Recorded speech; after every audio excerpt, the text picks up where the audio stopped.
when you accept there's something wrong,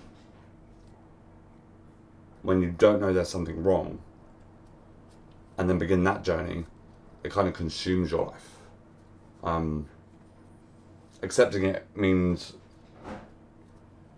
you acknowledge that the demon exists, but you don't know exactly what it is, or where it's come from.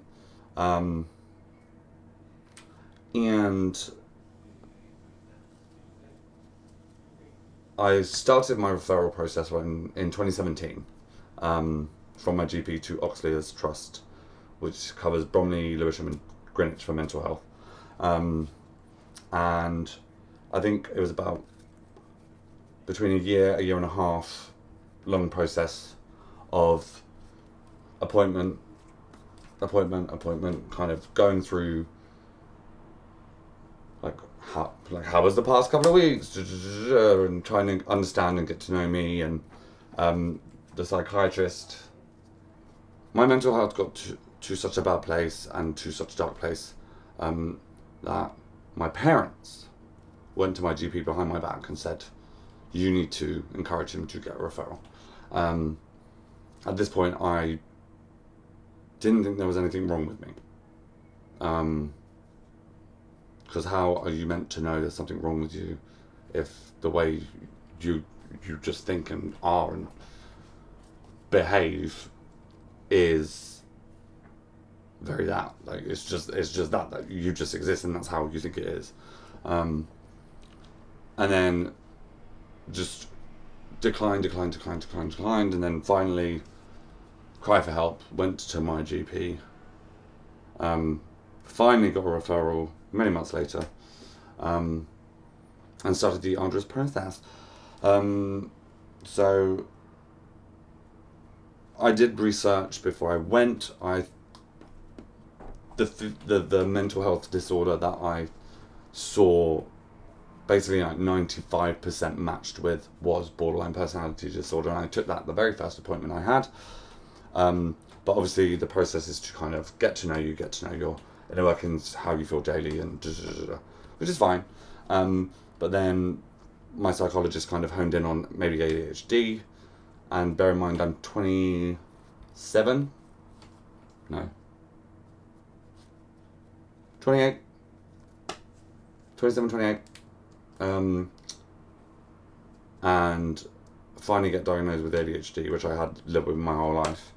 And boy, if I had known that way back when, I could have. Don't live in the past. Don't live with the what ifs.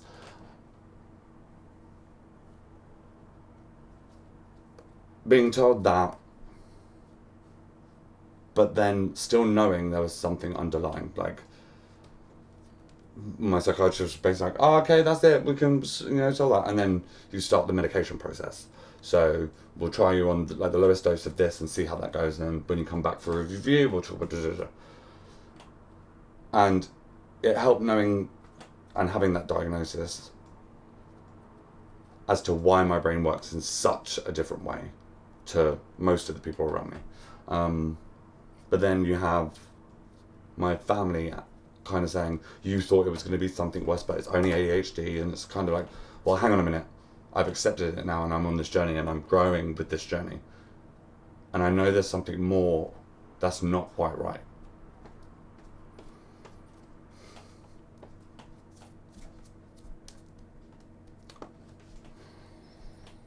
And to have the people who went behind your back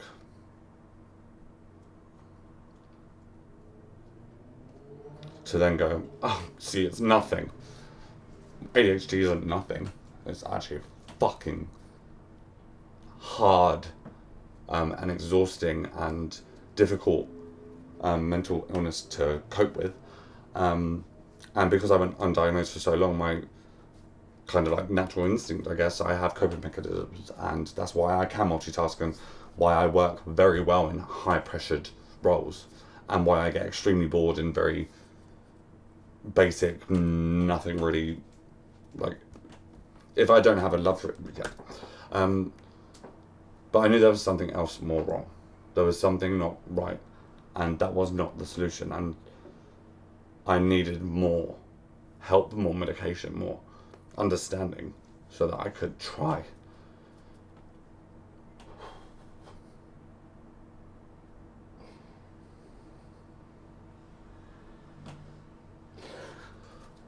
Try and find some semblance of happiness and joy in the world.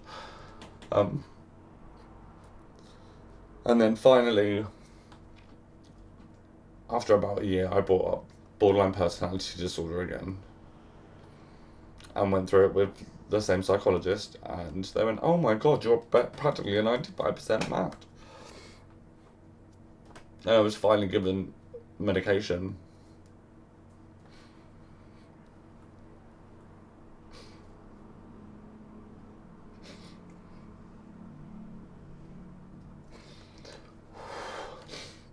The feeling to know that you accept it, you then have to battle the demon, even though you don't know what demon you're facing. Even though you think you might know, you have to wait for the professional to diagnose you. And then to have the people who you think would be your support system, basically, it's nothing. That fucking kills you. Because you're then having to battle them, like, no, there's something more. And no one's listening to me. And no wonder why people who suffer from mental illness don't want to talk about it with anyone, because you just feel so fucking useless. It's such a waste of space. And like all of this, all the emotions,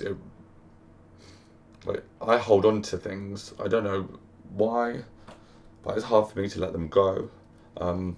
But without that and without these emotions, I wouldn't have found Abdul and Belial and Dr. Raphael. I wouldn't have found the story that I hope will help others, so that they don't feel alone like I did.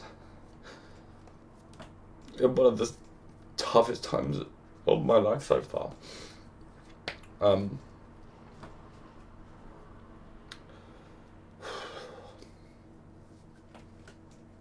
So I have the glorious cocktail of a personality disorder and ADHD, which is a glorious combination.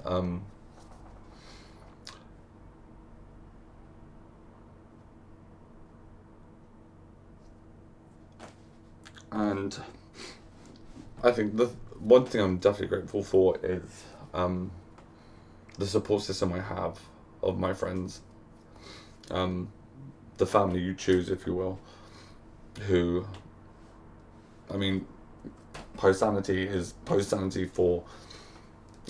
Sanity for many reasons. The obvious one being, but then obviously post-production, which Josh and Ben are masters in. But having a creative outlet has allowed me in so many ways face my demon. Has given me the strength and the confidence to, and I think that's why I think Internum's like such a perfect fit for Post Sanity, because Josh and Ben have both had to deal with my mental health, and I think that's one thing people forget. The person with the illness, is we forget that it actually affects the people around you, but because we're so in it up here, we forget that, and we need to learn to be kind to others as well as to ourselves, but it's sometimes too much to handle, and to remember.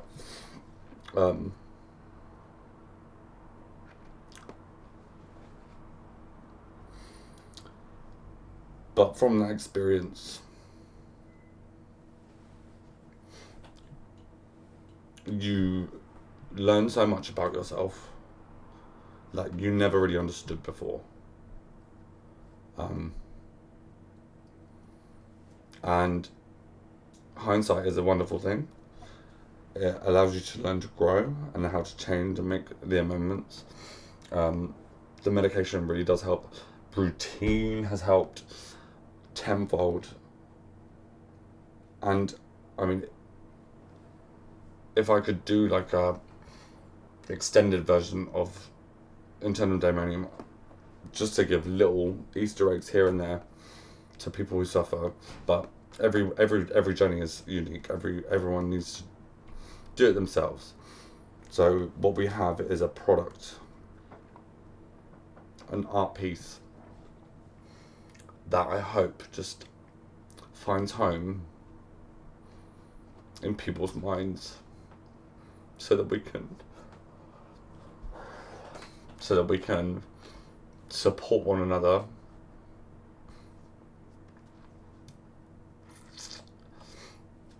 and just try and find the light in the dark.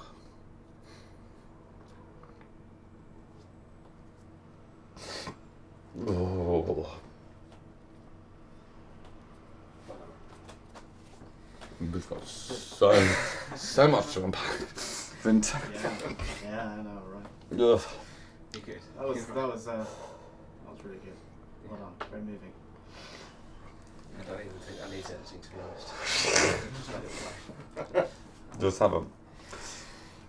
It's weird because, like, even though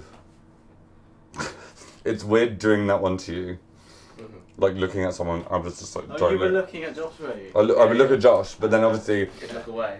I would then have to look away because Yeah. it's like, oh, it's such a weird feeling because, like, with the therapist, even with the therapist, I don't look at them. Yeah. Yeah. Well, it's hard to externalise those kind of feelings about anything, to be honest, isn't it? Particularly something like that. Yeah. So, yeah, no, that's perfectly understandable.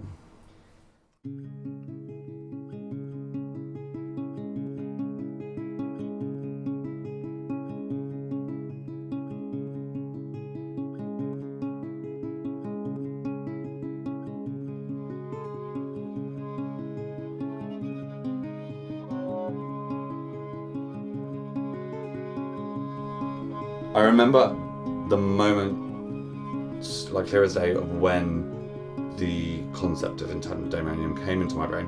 I was having a cigarette break at work, and flicking through social media, and there was a video of Lady Gaga talking about how there's only one thing in the entire world that is free and will not harm anyone, and that's kindness.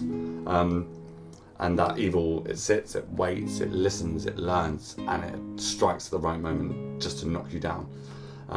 So be kind and support one another. And then scroll a little bit further down the news feed, and there's Miss Havisham cups, where you have a cup of tea and when you drink it, it reveals messages, kindly choke and fuck off, things like that. So it really played and hit home with me about my own inner demon, my own Belial. And in that moment, I had this personify the demon. Give that evil, that thing that's sitting there waiting and learning and really like knows you inside and out to go and hit you so hard that it knocks you for sick. Which is what my glorious brain does to me on the daily, and I have to battle it every single day. And it's exhausting. Hello everyone, my name is Kyle. I am a co-founder and co-director of Post Sanity. And I am the writer and director of the short film Internum Daemonium. It explores the personification of the inner demon voice that people who suffer from mental illness have. Kind of like the inner monologue, but it's the one that is negative, that bullies you and pushes you down. Post Sanity have been extremely lucky with support for this campaign. I myself have been extremely humbled, awed and ecstatic that a mental health charity, Hear Us, which is based in Croydon, have agreed to support us and help us raise mental health awareness within our campaign, but also to help us raise the fundings that we need for Internum Daemonium. They are a fantastic charity who really do provide the voice for people who can't find their voice with mental health. Payment in kind, people, let's give them some love, let's get their name out there too, so that they can really just have an even bigger platform to be able to support even more people. So please show them some love.